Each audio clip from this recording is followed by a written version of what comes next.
Chapter 1. Soy Sauce and Baking Soda. I am losing my mind! My life is over and there isn't anything I can do about it. It all started when I woke up this morning. I was lying on the top bunk, trying to ignore my older brother. He's going into the 7th grade and thinks he's like a celebrity or something. Anyway, I was trying to ignore him because he kept throwing chewed up pieces of paper at me. Brayden. Can you hear me, Brayden? Do you like my presents? I chewed them up nice and long for you, he kept saying. After my dear brother pelted a few more chewed up pieces of paper at my head, I was out for revenge. There was only one tiny problem. The only thing up on the top bunk with me was a princess doll. Yes, I said it. A princess doll. And no, it was not mine.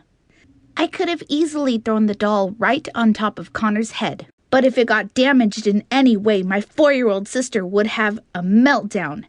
An epic meltdown. I stayed quiet for a few more minutes, thinking up an evil plan.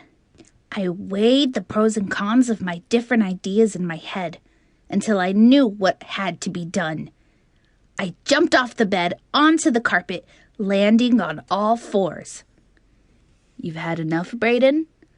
I'm not going to stop until you call me king for the rest of the day and do whatever I want, Connor said. I rolled my eyes, but that was a big mistake.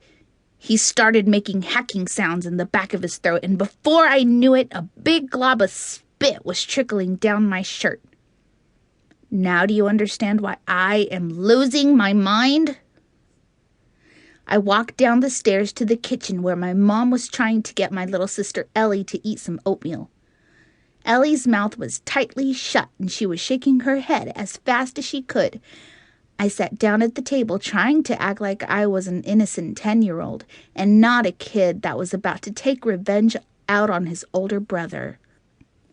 Mom, what's for breakfast? I asked. She looked up from trying to cram a spoonful of oatmeal into Ellie's mouth. I have to go to the store, and the only breakfast food I found in the cupboards was oatmeal. I just bought waffles, and now they're all gone. Do you have any idea where they went? My mom said, as Ellie spit a glob of oatmeal into her hair. I could feel my cheeks turning pink. Yesterday, I fed all of the waffles to our dog Skipper. It was not my fault. Anyone would have done it. If Skipper looked at you with his cute eyes and wagging tail, you would have fed him the waffles too. I think Skipper ate them, I said.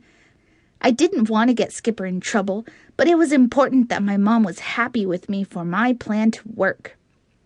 He did. Oh, that bad dog. Thanks for telling me, honey, my mom said. I am still shocked that what I did next actually worked. I said, since I told you who ate the waffles, can I have a donut and a can of cola? My mom looked at me, and then she said, sure, if you eat a bowl of oatmeal first. My mom doesn't approve junk food, so her saying that I could have a donut and a cola in the morning was a big deal.